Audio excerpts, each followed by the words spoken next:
Boom! What's up? So, I got them both. I didn't think I needed it. I'm glad I got it. So, if you guys know, Orange has come out with a smaller version of like their actual good heads, called the Tiny Terrors, and they're all tube and they're 15 watts. And I did a review on one. You can see in my other videos, and they sound great. But a lot of people can't afford some $700 head that is, pretty expensive, and they wanted Orange's tone, but they wanted it affordable, and they still wanted the sound tube.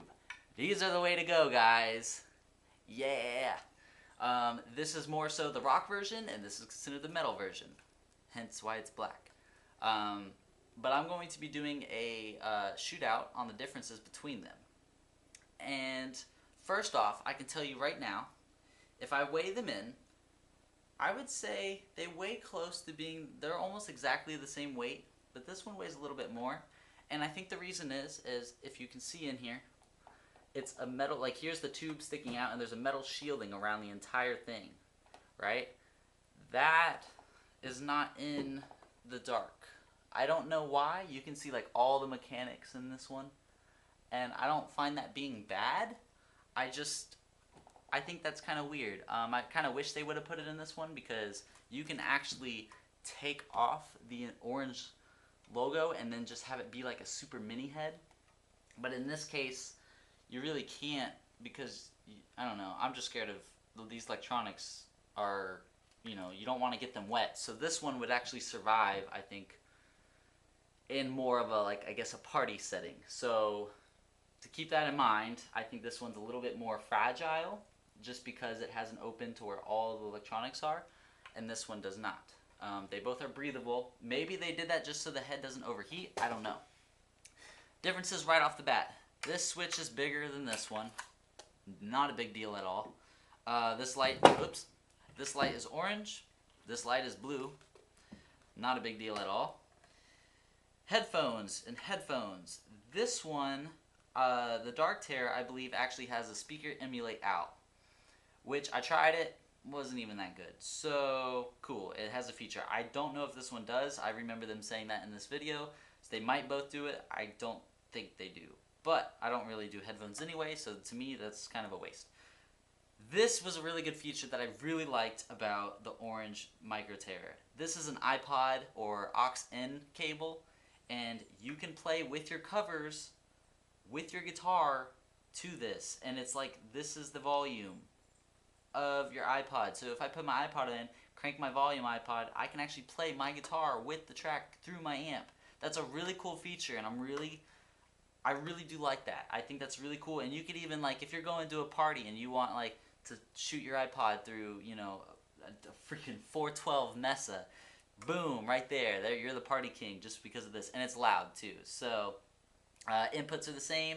Now, the gain stages. This is 2 gain stages, and this is 4 gain stage. Difference is, this one has more gain, this one has less gain. This is more like classic rock, Foo Fighters kind of sound. This is more like Metallica, more, heavier saturation and gain. We go to the back. You can see this one is very simple. It has 4 ohms out and power, and that is it.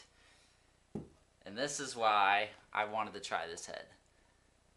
This has an effects loop, as well as now it's moved up to 8 ohms, and you have the same power. So 8 ohms, I don't know why they changed that. I think 8 ohms are just better, or they're used more. 4 ohms is more like kind of like a kiddie amp kind of sound. Every time I've messed with 4 ohms, it's usually like a solid state that's cheaper.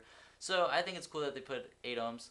Is there a difference? I mean, besides you gotta put the ohms in, right? But this one you cannot put in a 4 ohm cabinet. This one you can put in a 4 ohm cabinet, an 8 ohm cabinet, and a 16 ohm. This can go in 8 or 16.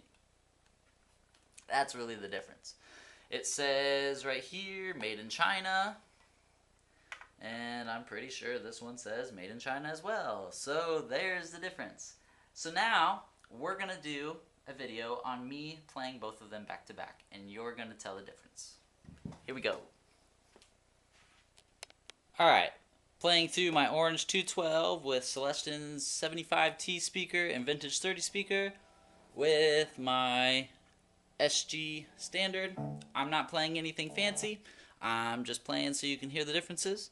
So right now, whichever one's plugged in, obviously is the one playing. So we're going to do the Micro Terror.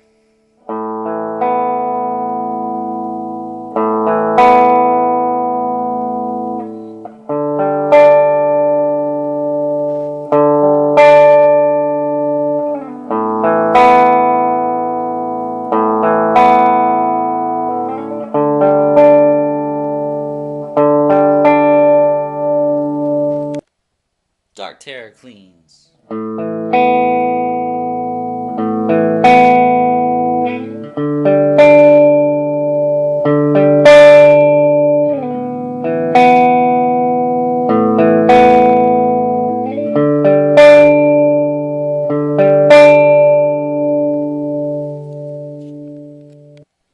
Crunch.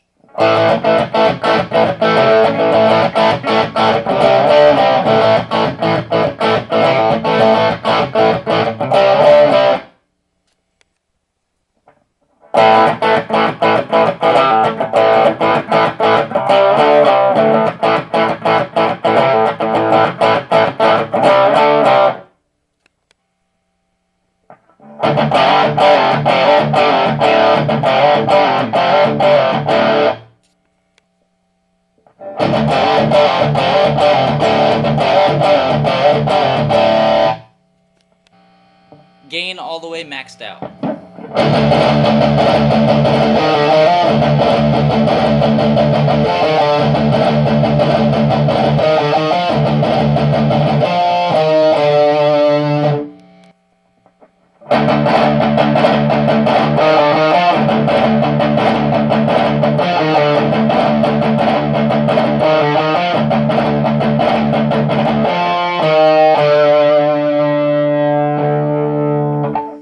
Now I'm going to do the tone. I'm going to roll the tone all the way back, and then I'm going to roll it all the way forward, so then you can hear.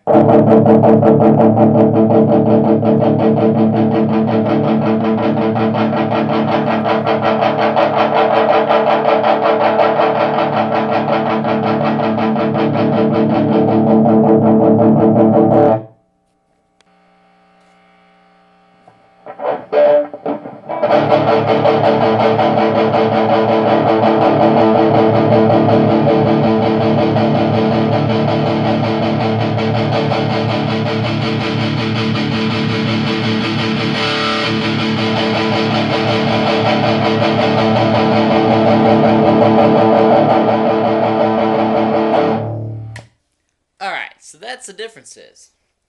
Which one would I personally use more? I hate to say it, but I think I'm going to choose the Dark Terror. I did not think I needed it. I did not think it was going to be any better. But out of these two, I definitely can see an improvement. I mean, the gain stage, I definitely can still get those classic rock tones. But I can also get metal. And metal is where I'm at. So if you don't play metal, honestly, I would choose the Micro Dark. Or not the Micro, sorry. If I was going to choose, if I do not play metal, I would choose this one. The Micro Terror. Reason being is it has like, it almost is like less compression. And if I'm not playing metal, I don't need 2 extra gain stages when, you know, that was already cranked out enough and that was already good for leads. Which one do I think is more soulful for leads? I would say the Micro Terror, the white one. Just because it's a wider spectrum of like sound and it's not as compressed. But the Micro Dark also keeps up with that, and you can easily boost it with another pedal or take it another EQ through it and make it kind of sound as fat. So again, I would probably say the Micro Dark is definitely my choice. And the effects loop is a huge factor that's with me. But if you're one of those guys where you just want to practice and you want good tone and you don't need to be screeching gainy and stuff, the white one is definitely great. If you want more of a metal amp and you want an affordable metal amp that actually sounds good, I would choose the Micro Dark. That thing is pretty fucking mean. Now you can boost the pedal through this, and make it sound metal. I'm actually going to do that in my next video. You will see below. I will say, hey, check out this video or whatever. This versus this, but I'm going to boost it with 2 other pedals, and you're going to see if this can keep up with this. Very excited to do that, and I'm going to do that next. But yeah, you can subscribe if you like, you can comment, you can tell me which one you like more. I like to hear what your guys' thoughts are, what styles you play, which one you like better. Comment that below, and cool. And I will see you guys in other videos. I'm also going to be doing a versus this, and this in a shorter video. So I will check you guys out later. Peace.